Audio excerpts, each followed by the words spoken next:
बदमाश मग्गू। नैना कवि का बेटा। बहुत समय पहले की बात है। एक बहुत ही सुंदर जंगल था। उसमें गुनगुनी चिड़िया अपने बेटे के साथ रहती थी और अन्य चिड़िया अपने परिवार के साथ रहते थे। गुनगुनी चिड़िया अपने बेटे को बर्गर बनाकर देती है, जिसे देखकर उसका बेटा बहुत ही ज्यादा खुश हो जाता है। वाह, बर्गर बर्गर, मैं आज बर्गर खाऊंगा। मम्मा मम्मा, मैं अपना बर्गर तालाब पर जाकर खाऊंगा। वहाँ तालाब के ठंडे ठंडे पानी के पास पेड़ पर बैठकर खाने का कुछ और ही मजा है। हाँ हाँ बेटा जाओ, लेकिन तालाब में नहाने मत जाना और तालाब से दूर रहना। इन दिनों तालाब बहुत गहरा हो गया है। जुगनू अपने मम्मा से बर्गर लेकर तालाब पर चला जाता है। मैं अपना इतना स्वादिष्ट बर्गर खा लेता हूँ और तालाब के ठंडे ठंडे पानी पी लूँगा। आज तो मेरा दिन ही बन गया। अरे वाह, दिन तो बन गया। आज मैं स्वादिष्ट बर्गर खाऊंगा। ऐसा कहकर मग्गू धीरे से जाकर बर्गर ले लेता है। तो मेरा बर्गर, तो ये मेरा बर्गर है। तो चुप कर, ये मेरा बर्गर है, इसे मैं खाऊंगा। मग्गू बर्गर लेकर तेजी से भागता है और जुगनू उसे पकड़ने के लिए उसके पीछे भागता है और मग्गू दूर एक पेड़ पर जाकर बैठ जाता है और जल्दी जल्दी बर्गर खाना शुरू कर देता है। तभी वहाँ पे जुगनू भी आ जाता है। देखो दोस्त मग्गू, कृपया करके आधा बर्गर मुझे भी दे दो। मैं बहुत कोशिश करके मम्मा से स्वादिष्ट बर्गर बनवाया हूँ। लेकिन मग्गू पूरा ही बर्गर जल्दी जल्दी खा जाता है और वहाँ से चला जाता है। मम्मा मम्मा, उसने खा लिया, मेरा बर्गर खा लिया। उस मग्गू के बच्चे ने मेरा बर्गर खा लिया। आप उसके घर जाकर कहीं उसने मेरा बर्गर खा लिया। अच्छा हुआ, बहुत अच्छा हुआ। मैंने कहा था ना कि तू अपना बर्गर घर पर ही खा ले। तुझे तो तालाब पर जाने का बड़ा ही शौक था ना, अब खा ले बर्गर। गुनगुनी चिड़िया गुस्से से आग बबूला होकर नैना कौवी के घर जाती है। देखो नैना, अपने इस बदमाश बेटे को समझा लो। इसने आज मेरे बेटे का बर्गर छीन के खा लिया। तो क्या हुआ, खा लिया तो खा लिया। मेरा बेटा बहुत चालाक और बहुत ही बहादुर है। मेरा बेटा अपने चालाकी से किसी की चीजों को छीन कर खा लेता है। अगर तू मेरे बेटे से कोई चीज छीन कर खा लिया तो मैं तेरी टांगे तोड़ दूंगी। मम्मा मम्मा देखिए, ए आंटी, वह बेवकूफ चिड़िया क्या कह रही है। मेरे बेटे को क्यों घूर रही है बेवकूफ चिड़िया? तू छू कर तो देख मेरे बेटे को, तेरा हाथ और पैर तोड़ दूंगी। तो निकल अब मेरे घर से। तेरा नाटक बहुत हुआ। ऐसा ना हो कि मैं तेरी अभी की अभी पिटाई कर दूं। मेरे बेटे को जो अच्छा लगेगा वही करेगा। बड़ी आई हमें ज्ञान देने वाली। मग्गू गुनगुनी चिड़िया की तरफ देखकर उसे चिढ़ाता है। ओहो, बेवकूफ चिड़िया की बेइज्जती हो गई। ओहो, बेवकूफ चिड़िया की बेइज्जती हो गई। मैं जंगल के सभी पक्षियों को बताऊंगा कि मेरी मम्मा ने बेवकूफ चिड़िया की बेइज्जती की है। गुनगुनी चिड़िया इतना सुनकर वहाँ से उदास होकर चली जाती है। जैसी माँ है वैसे ही बदतमीज बेटा है। दोनों एक जैसे ही बदतमीज हैं। मम्मा मम्मा, क्या आपने सबक सिखाया उस मग्गू को? तो चुप हो जाओ मेरे बेटे और जाओ अपना काम कर लो। लेकिन आगे से तुम कुछ खाने के लिए बाहर ले जाओगे तो मैं तुम्हारी पिटाई करूँगी।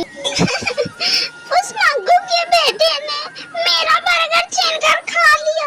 इसमें भी मेरी दोस्त है। सभी चिड़ियों के बच्चे तालाब के पास बैठे हुए थे। लूलू, जब जुगनू की मम्मा मेरी शिकायत करने मेरे घर आई थी तो मेरी मम्मा ने उनकी खूब बेइज्जती की थी। जुगनू बिना कुछ कहे वहाँ से चला जाता है। ओह भाग गया, बेवकूफ चिड़िया का बेवकूफ बेटा भाग गया। अपनी माँ के लाड प्यार के वजह से मग्गू और भी ज्यादा बदमाश हो गया। वह कभी कबूतर के बच्चे से भोजन छीन लेता तो कभी बुलबुल के बच्चे से। मग्गू इतना बदमाश हो गया था कि बूढ़े व बड़े को गिरा देता और उनका फल व भोजन खा लेता। मम्मा मम्मा, आज मैं सभी चिड़ियों के बच्चे से भोजन छीन के खा लिया, बहुत ही मजा आया। शाबाश मेरे बहादुर बेटे शाबाश। पता है तुमको, जब मैं तुम्हारी तरह छोटी थी ऐसे ही सबके साथ किया करती थी। ऐसे ही एक दिन बदमाश मग्गू इंसान के गांव में पहुंच जाता है और वह एक सेठ के आंगन में पेड़ पर बैठ जाता है। सेठ का छोटा बेटा वहीं पर मोमो खा रहा था। अरे वाह, इस बच्चे का मोमो छीन के खा लेता हूँ। ये छोटा बच्चा है, मेरा कुछ नहीं बिगाड़ सकता। ऐसा सोचकर मग्गू कौवा बच्चे पर हमला कर देता है और बच्चा जोर जोर से रोने लगता है। लेकिन मग्गू कौवा नहीं रुकता है और छोटे बच्चे को घायल कर देता है। अरे हट हट, छोड़ो मेरे बच्चे को, जाओ यहाँ से। अरे कहाँ है मेरा तलवार? बच्चे की माँ दौड़कर आती है और अपने बच्चे को उठा लेती है। बच्चा डरकर जोर जोर से रोने लगता है और सेठ तलवार निकाल लेता है। अरे दुष्ट कौवे, तूने मेरे बच्चे पर हमला कर दिया है। आज मैं इस कौवे के बच्चे को नहीं छोड़ूंगा, आज मैं इसे जान से मार दूंगा। सेठ अपनी तलवार लेकर मग्गू कौवे के पीछे पीछे जंगल की तरफ जाता है। घबराता हुआ मग्गू कौवा अपने घर चला जाता है और घर जाकर जल्दी से दरवाजा बंद कर लेता है और कांपने लगता है।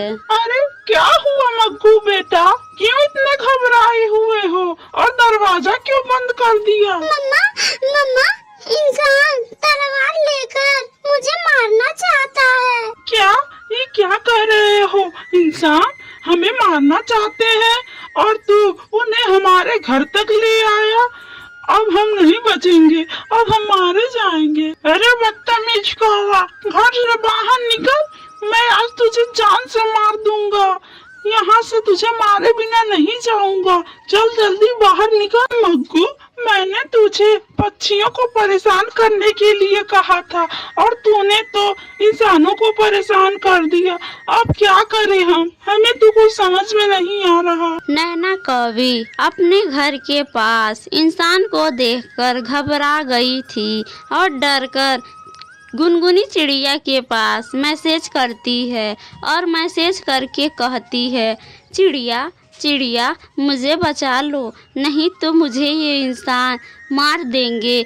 मेरे घर के पास इंसान तलवार लेकर आया है। अरे मैं नहीं आऊंगी, तुम मरती है तो मर जाओ, तुम्हारे रहने या ना रहने से किसी को कोई फर्क नहीं पड़ेगा। गुनगुनी चिड़िया इतना कहकर उसे ब्लॉक कर देती है। मग्गू मेरे बेटे, अब हम क्या करें? चिड़िया ने हमारी सहायता करने से साफ मना कर दिया, अब हमें कौन बचाएगा? फिर नैना कौवी मैना को फोन करती है। मैना, मैना बहन, मेरी प्यारी बहन, मुझे इंसानों से बचा लो। मैं तुम्हें वचन देती हूँ, मेरा मग्गू तुम्हें कभी नहीं परेशान करेगा। अरे वाह, बहुत बढ़िया, जो कल मरती है तू, अभी तू मर जा, ये तो बहुत खुशी की बात है। फिर नैना कौवी सभी पक्षियों के पास फोन और मैसेज करती है, लेकिन जंगल के कोई भी पक्षी नैना की सहायता के लिए नहीं आता है। मैना, कबूतर, चील इंसान के पास आ जाते हैं और इंसान से कहते हैं, मार दो इन दोनों को। तुम्हारी इस कौवे की बदतमीज बेटे ने हमारे बच्चे पर हमला करके उसे घायल कर दिया है। इंसान इंसान जल्दी उसने बाहर निकाल कर जान से मार दो। इस कौवे के बेटे के साथ उसकी माँ को भी मार दो, क्योंकि इस कौवे का बेटा बहुत ही दुष्ट और बहुत ही शरारती है। और इस कौवे के बेटे ने जंगल के सारे पक्षियों को परेशान करके रख दिया है और सबसे उनका दाना छीन लेता है। इंसान अब बाहर निकालकर उन दोनों को जान से मार दो। वो दोनों घर के अंदर ही हैं, कहीं वो दोनों भाग न जाएं। इन सभी लोगों की बातें नैना कौवी सुन रही थी। मग्गू बेटा, अगर हम इन सभी पर अत्याचार नहीं किए होते, इन लोगों के साथ अच्छा व्यवहार किए होते, तो आज इस बुरे वक्त में सब हमारा सहायता करते। सभी बच्चे हमारे मरने पर बहुत ही खुश होंगे। इंसान उन्हें तलवार से मारने ही वाला होता, तभी वहाँ पर गुनगुनी चिड़िया आ जाती है। रुके रुके इंसान जी, कृपया मेरी बात सुने। हट जाओ मेरे रास्ते से, आज मैं इन दोनों को नहीं छोड़ूंगा। नहीं नहीं इंसान जी, मेरी बात सुने। जैसे आपके बच्चों से गलती हो जाती है और आप उन्हें क्षमा कर देते हैं, वैसे ही कौवे के बेटे से गलती हो गई। आप उन्हें क्षमा कर दे और दोबारा कभी भी वो आपके गांव में नहीं जाएगा। मैं आपको वचन देती हूँ। इस दुष्ट कौवे ने मेरे बेटे को घायल किया है। मैं आज आपके घर आऊंगी और आपके बेटे को कहानी सुनाकर सुला दूंगी, लेकिन आप इन कौवों को क्षमा कर दे। फिर इंसान गुनगुनी चिड़िया की बात मान लेता है और वह मग्गू को माफ कर देता है। तभी नैना कौवी और उसका बेटा घर से बाहर आते हैं। चिड़िया, मैं आज बहुत ही ज्यादा पछता रही हूँ और आज बहुत ही ज्यादा शर्मिंदा हूँ। आज मैं वचन देती हूँ कि मेरा बेटा मग्गू सही रास्तों पर चलेगा और मैं भी कभी किसी पक्षी को परेशान नहीं करूँगी। फिर सभी पक्षी नैना को माफ कर देते हैं और सभी मिलजुल कर खुशी खुशी रहने लगते हैं।